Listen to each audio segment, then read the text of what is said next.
Olá, Perspectiva no Ar, sempre tratando de temas atuais e relevantes para a sociedade aqui do Mato Grosso do Sul e do Brasil, para falar sobre a Operação Pantanal e também os bastidores dessa grande operação que envolveu os olhos da imprensa nacional e internacional.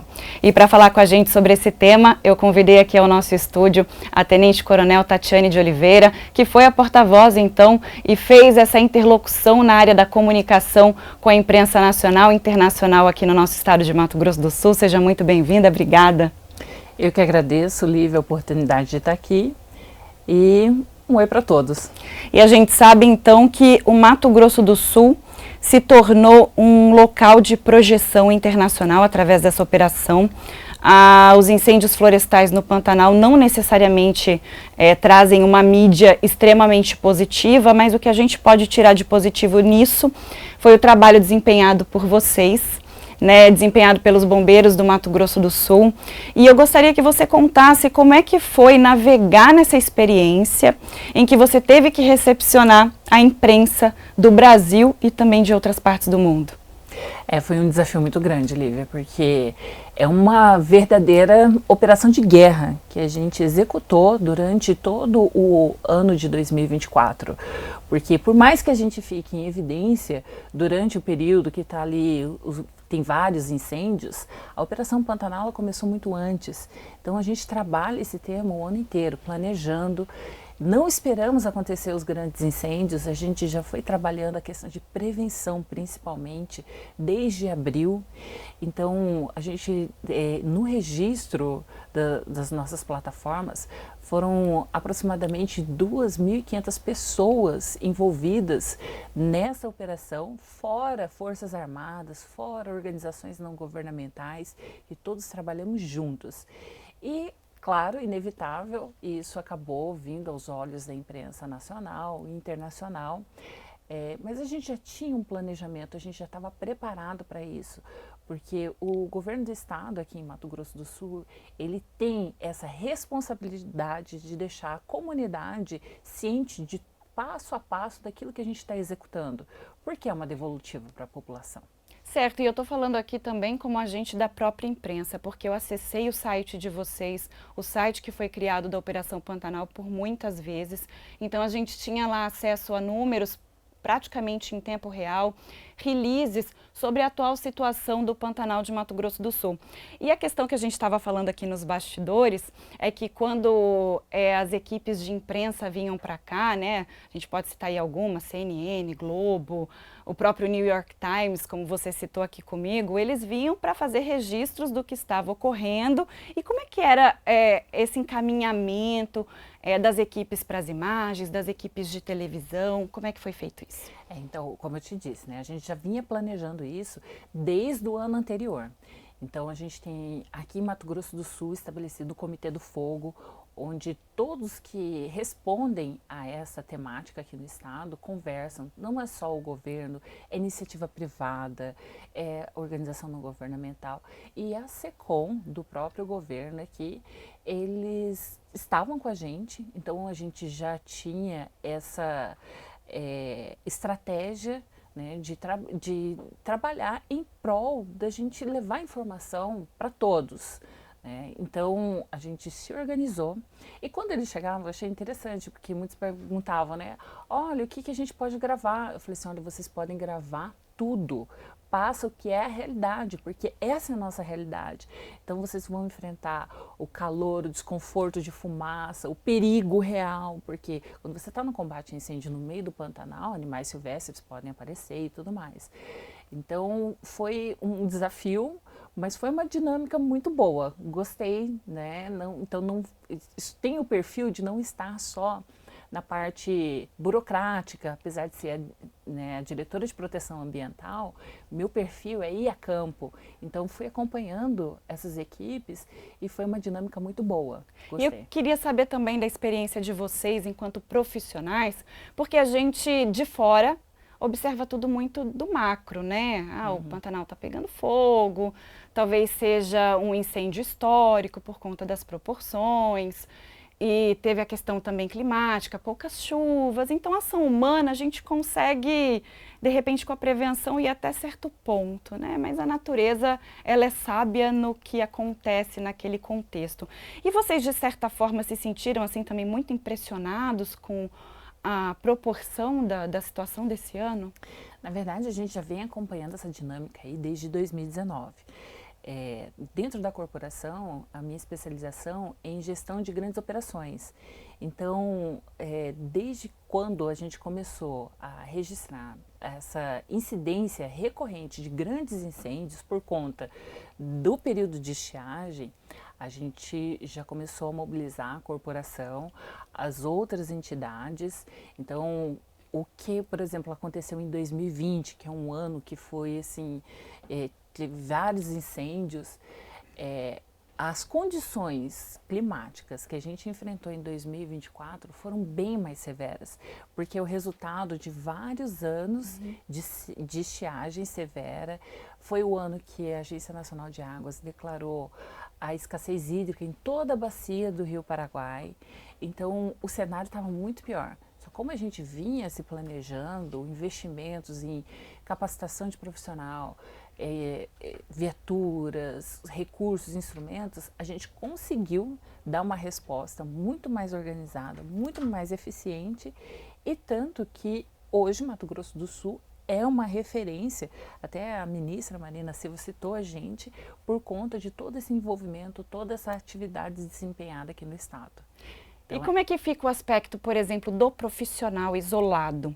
Né, se você já deixou a imprensa ciente de que eles lidariam com calor, né, com questões extremas, animais, né, silvestres, como é que foi para vocês, né, enfrentarem tudo isso, e como é que é feito esse treinamento? Eu acredito que físico e psicológico que vocês têm que passar. O risco, ele é uma constante na vida de bombeiro, na profissão bombeiro militar.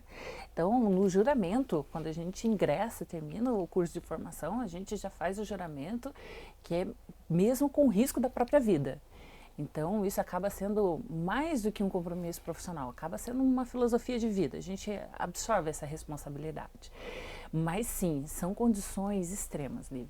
Imagina no termômetro 46 graus Celsius, chegando próximo ao incêndio, a sensação térmica, eu acredito que estava batendo ali quase 60 graus Celsius, ventos de 50 km, rajadas de vento de 50 km por hora, é como se sentir dentro de uma air fryer. E você está num ambiente inóspito. A gente, para progredir no terreno dentro do Pantanal, às vezes 2 quilômetros a gente leva horas, porque é muito difícil. Então, para esse profissional, ele tem que estar treinado, não só fisicamente, mas psicologicamente, porque é uma situação extrema. Então, é um desgaste muito grande para esse profissional. É uma atividade que a gente muitas vezes sai sem previsão de quando vai voltar. Né? A gente precisa executar a missão. Então, é essa sensação de cada profissional que vai trabalhar nessa área. Só que quando a gente fala de incêndio florestal, não é só ir lá apagar o fogo. A gente tem outras dinâmicas, né? Como eu te falei, da prevenção. Esse ano, a gente, para ter um resultado diferente, a gente fez diferente.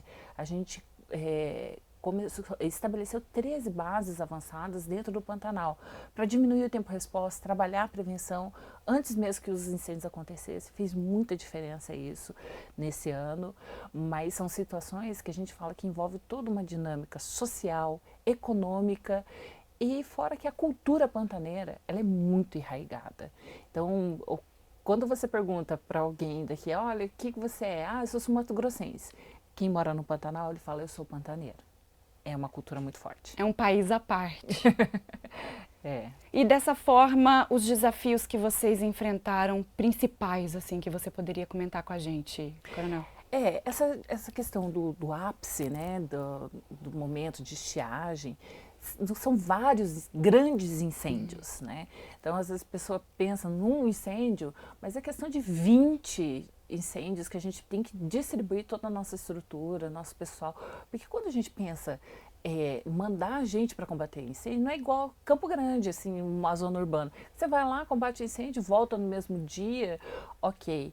No Pantanal, às vezes você leva até 2 dias para chegar no local.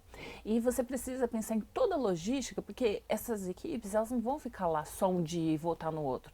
Elas vão ficar 5, 10, 15, se precisar mais dias. Aí eu tenho que pensar, levar os equipamentos, manter esse pessoal lá, sim, comida, até água, eu preciso pensar de logística para levar. Então, esses são os grandes desafios do combate a incêndio no Pantanal. E só para você ter uma ideia, um dos incêndios que a gente combateu esse ano, no ápice da período de estiagem, a linha de fogo tinha 40 quilômetros de extensão. Então, por mais que você fale assim, manda a gente para lá, olha, no ápice, se você colocar toda a população de Mato Grosso do Sul com abafador e bomba costal, não dá conta de responder a todos esses incêndios. É isso que eu queria entender a respeito dos equipamentos. Você falou de abafador, bomba costal. A gente observou também nas notícias os helicópteros, as aeronaves ajudando. Como que se apaga um fogo desse? Um fogo de dimensões assim, sem proporções? São várias técnicas que a gente precisa empregar, né? Depende de cada situação. Então, muitos pensam assim, agora tem avião, vai apagar o incêndio. Não, ele é um instrumento que ajuda a gente a combater o incêndio. Eu preciso de equipes em solo, mesmo tendo aviões, helicópteros combatendo. Os helicópteros não são utilizados, os aviões não são utilizados só para combater. Eles apoiam também na logística, levando gente, levando material, levando todo o recurso necessário para o combate, né? E aí a gente tem técnicas, por exemplo, execução de aceiros, fogo contra fogo, o combate direto. Então, todo um estudo é realizado. Hoje, a nossa doutrina de combate a incêndio, ela é muito rica em tecnologia. A gente usa o geoprocessamento de dados hoje para tudo. Então, essas equipes vão a campo com aplicativos de geoposicionamento, eles vão com o máximo de informação. Dentro da nossa sala de situação aqui em Campo Grande, que a gente controla o estado todo, são mais de 12 plataformas satelitais que a gente cruza informações para dar uma melhor condição de combate para essas equipes a campo. E ali nessa sala de situações, vocês também conseguem monitorar, por exemplo, populações que vivem ali naquela região. Eu até queria saber disso, porque além do combate ao incêndio, eu sei que existe todo um trabalho multidisciplinar de equipe, né, com defesa civil, com polícia militar ambiental, tanto para as questões humanas, envolvendo populações ribeirinhas e outras pessoas que trabalham ali, como também o resgate de animais silvestres e as condições climáticas para que vocês possam ter o mínimo de informações para trabalhar. E como é que funciona isso, assim, para vocês terem um tempo-resposta realmente ágil e eficiente? São várias engrenagens. É uma matemática complexa. Sim, Lívia, são várias engrenagens que estão alinhadas, né?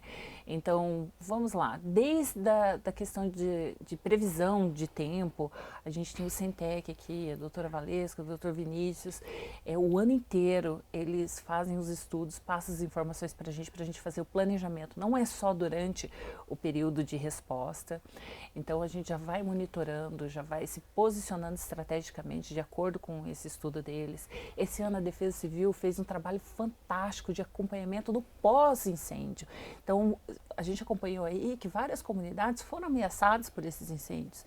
E não é só o incêndio, é a estiagem severa também que está causando essas dificuldades para a população, para a fauna e também, né, consequência, a flora no Pantanal. Então, eles fizeram esse trabalho percorrendo essas comunidades, levando cesta básica, água, médicos, assistência social. Isso é toda essa temática do incêndio florestal. E o resgate de animais silvestres, a gente tem aqui o nosso estado, ele tem o GRETAP, que é o Grupo de Resgate Técnico de Animais, que eles fazem essa atividade, eles são já recepcionados no estado pela Semadesc, então é um grupo muito organizado que faz esse acompanhamento. Como eu disse, não é só os acometidos pelo incêndio, a gente está aí com uma escassez de alimentos para essa população silvestre, que eles estão, na medida do possível, dando o aporte. Por quê? quando você entra num período, por exemplo, reprodutivo desses animais, se tem uma escassez de alimentos, isso pode comprometer essa reprodução de animais. Então, assim, são várias engrenagens que aqui em Mato Grosso do Sul está funcionando. É um sistema que realmente precisa funcionar e eu acompanhei bastante as discussões dos deputados estaduais aqui na Assembleia Legislativa e muitos deles levaram essa preocupação, primeiro com os modais logísticos por conta da estiagem, o nível dos rios muito baixo não permite que as navegações transitem livremente. Depois essa situação dos alimentos, né, pedindo apoio para que instituições que pudessem fazer doação de alimentos, tanto para as famílias quanto para os animais que forem resgatados. E aí a gente começa a sentir assim uma tranquilidade porque observa que o sistema ele realmente funciona, que Mato Grosso do Sul conseguiu, né, talvez encontrar um equilíbrio em meio a uma situação de crise. Eu acho que esse é o sucesso de vocês. E agora falando sobre ser porta-voz, né, dessa grande operação, eu acredito que é um grande caso de sucesso nosso aqui, para você enquanto profissional que gosta de estar a campo, mas também tem que recepcionar e fazer tudo isso funcionar. Como é que foi essa experiência para você? Foi um aprendizado a cada dia, né? Mas assim, eu sou cercada de excelentes profissionais, tanto do Corpo de Bombeiros, como da própria SECOM, né, do governo estadual. Então, assim, como é uma coisa natural para mim, como eu disse, desde 2019, por ter essa especialidade de gerenciamento de grandes operações, e aqui no Mato Grosso do Sul, grandes operações para a corporação do Corpo de Bombeiros, está sendo em evidência os incêndios florestais, eu acabei indo para esse tema dentro da corporação. Então, são anos acompanhando, isso sai naturalmente para mim. E a questão de ser porta-voz, eu acredito que foi uma habilidade que eu fui desenvolvendo aí ao longo dos anos, porque eu via que Mato Grosso do Sul é o que a gente está vendo hoje, né? É um caso de sucesso, porque a gente realmente tem um compromisso e responsabilidade. Só que isso não estava chegando para a população. Então, muitas vezes, me deixava muito chateada, muito triste, algumas informações que chegavam distorcidas à imprensa. Então, como diretora de proteção ambiental, eu avoquei isso, falei, não, vou trabalhar isso, porque a população precisa saber que ela está sendo assistida, que o Estado ele está fazendo a sua parte, mas que cada cidadão tem que ter a ciência que a responsabilidade da prevenção do meio ambiente também é dele. Mas eu sei, ó, te tranquilizando, como jornalista, né, apresentei programas diários por muitos anos e toda vez que o IBGE fazia pesquisas com a população sobre instituições com maior nível de credibilidade, o Corpo de Bombeiros sempre apareceu em primeiro lugar, independentemente da gente saber a fundo o que vocês estão fazendo, os desafios que vocês enfrentam para apagar esses incêndios de grandes proporções. Talvez a gente também crie uma expectativa, uma ansiedade de que algo tenha que ser resolvido meio que instantaneamente, de um dia para o outro, e nós sabemos o que depende, né, para esse sistema funcionar. Não é apenas, como você disse, dos equipamentos, mas tem toda a questão das estiagens, né, as questões climáticas. E agora voltando a falar das equipes de imprensa que vieram para cá. Me conta um pouquinho como é que foram os materiais que foram produzidos aqui, se eram mais reportagens jornalísticas, se tivemos aí vídeos documentários produzidos, o que interessou, por exemplo, aos olhos dessa imprensa internacional acompanhar de fato o que está acontecendo no Pantanal, porque o Pantanal a gente sabe que é um bioma tão importante quanto a floresta amazônica, por exemplo. Bom, como eu te disse, a gente teve já essa organização prévia e, mais uma vez, a SECOM foi fundamental, porque eles fizeram esse contato, né? A imprensa fazia esse contato com eles. Eles pensaram, inclusive, até na questão das lives semanais, o portal, né, da Operação Pantanal, para a gente divulgar essas informações, esses números da operação, que são tão importantes, de um lugar confiável, de uma fonte confiável, que é a Agência de Notícias do Governo do Estado. Então, isso facilitou o nosso trabalho, porque a gente estava imbuído da missão fim de combater os incêndios, de pensar na estrutura, e eles deram esse aporte para a gente. Então, à medida que vinha essa demanda, a gente acompanhava, analisava o local que era mais seguro, a maneira que era mais segura de levar essas equipes para eles verem o que a gente combate, mas também num risco controlado, né? Então isso foi muito bom, porque daí eles passavam a demanda para a gente, olha, a gente quer ver isso, então a gente conseguiu ter essa facilidade com eles. E aí a SECOM, com esses contatos com a imprensa do Brasil todo, imprensa de fora, a gente foi construindo isso. E eu acredito que todos esses contatos vão permanecer durante muito tempo, né? Porque são sazonalidades. Os incêndios tinham um período para acontecer, agora eles estão acontecendo praticamente o tempo inteiro.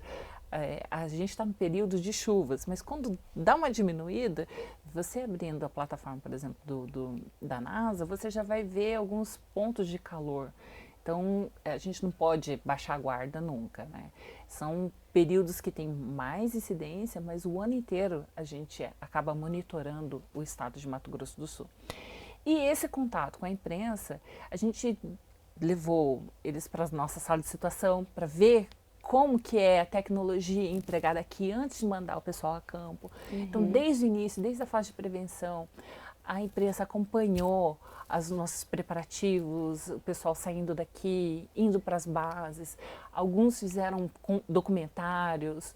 A gente teve até uma situação de uma equipe que fazendo documentários para o governo, né, fora do governo. Então, assim, são informações que foram trabalhadas de diversas formas. As entrevistas, então, ao vivo, gravadas, eram quase que diárias. Fim de semana, às vezes, estava em meia operação, não, vem aqui, estou aqui na sala de situação, vem gravar com a gente. Então, assim, foi bom. Foi bom porque a gente conseguiu passar o que a gente realmente faz, e a imprensa, ela teve o acesso à nossa atividade e entendeu o quanto é importante a gente informar a população. E eu sei que vocês, como você mesma disse, estavam buscando sempre o melhor local, um local seguro para que as equipes pudessem trabalhar, sem enfrentar tantas as adversidades da questão da fumaça e do calor. Mas tiveram alguns momentos que eles tiveram mesmo que enfrentar o fogo? Eles chegaram a relatar alguma coisa para você sobre as sensações, sobre como que era respirar ali naquele ambiente? Sim, teve um momento que a gente estava em Corumbá e aí a gente teve um incêndio bem próximo, assim, à área urbana mesmo. Aí a gente pegou a embarcação, levou todas as equipes que estavam com a gente, né, equipes reduzidas para caber dentro da embarcação, né? E aí a gente foi para o local onde as equipes estavam combatendo. E aí mal chegamos, estávamos nos aproximando, a fumaça ela é intensa. E a gente já, antes mesmo, a gente já tinha falado, olha, vai com roupas leves, compridas. A gente passou todo um rol de proteção, óculos de proteção e tudo mais. Aí eles falaram assim, realmente, isso aqui não é para qualquer um, porque o local é difícil você respirar por conta da fumaça, isso porque eles nem estavam no combate mesmo direto. E quando a gente conseguiu acessar um local mais próximo do combate, a caloria é intensa. Eu estou aqui com um equipamento de proteção individual, isso me facilita aproximar. Não quer dizer que eu vou entrar no fogo, mas facilita aproximar. E eu lembro que um câmera, eu não lembro se foi da Globo News, se foi do Media Max, ele adentrou onde nós tínhamos o combatente. Não foi um minuto, ele já saiu falando, não aguento, isso aqui é demais para mim. Por quê? São essas condições, é o calor extremo, é fumaça, é o sol escaldante. Então, assim, a gente percebeu que eles entenderam como que é a nossa atividade. Porque o jornalista ele está para fazer esse papel, né? Levar para a população aquela ideia e aquele cenário de forma resumida, mas muito bem explicada, para que quem está assistindo ou que quem está lendo a matéria tenha consciência da dimensão do que está acontecendo. Então, quando o jornalista, o repórter cinematográfico, ele vive aquilo ali, eu acho que ele consegue expressar com muito mais riqueza de detalhes o que vocês, enquanto bombeiros, passam, porque eu jamais vou saber o que você passa, porque eu não estou na sua pele. A não ser que eu vá lá viver isso de certa forma para poder fazer uma representação oral ou escrita do que está acontecendo. E eu observo assim nos seus olhos o brilho realmente de estar envolvida numa causa que é muito maior, que é a natureza, que é o nosso meio ambiente, que é a preservação de um bioma tão importante quanto o Pantanal, e a gente sabe que ele se regenera. Eu, inclusive, entrevistei há pouco tempo um biólogo e eu queria muito entender, assim, né, o Pantanal não vai acabar, não me diz que isso vai acontecer, e ele falou, não, fica muito tranquila com isso, porque a gente sabe que as sementes, as raízes, elas ficam por baixo da terra. Então, quando aquele fogo cessa, a gente tem que dar o tempo para a natureza se reestabelecer. Então, isso é histórico, isso é cíclico, acontece, mas nós, enquanto humanos, nós não aguentamos um ambiente, né, tomado pelo fogo e pela fumaça. E aí entra o trabalho de vocês tão importante, que é resguardar realmente a vida da população. E eu vejo o brilho nos seus olhos fazendo isso e também recepcionando essa mídia internacional. Conversei com ela se ela estava com inglês em dia aqui, né? Então, assim, além de estudar muito, a Coronel também, né, já está aí exercitando múltiplos idiomas para receber essa imprensa e falar também, né, sobre essas barreiras da comunicação, como é que é para você aprender, ser uma aprendiz todos os dias, mas trabalhando numa missão que é da sua vida.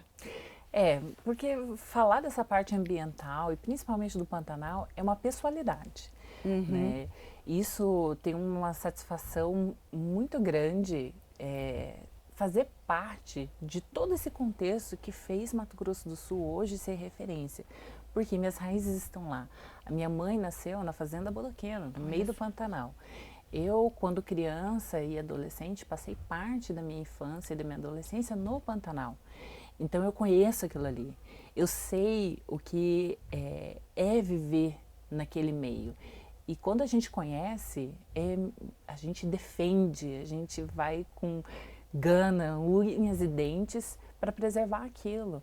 Então é mais do que trabalhar para a preservação, é para preservar o meu meio. Porque eu acredito que a gente pode fazer um mundo diferente quando a gente impacta no ambiente que a gente vive.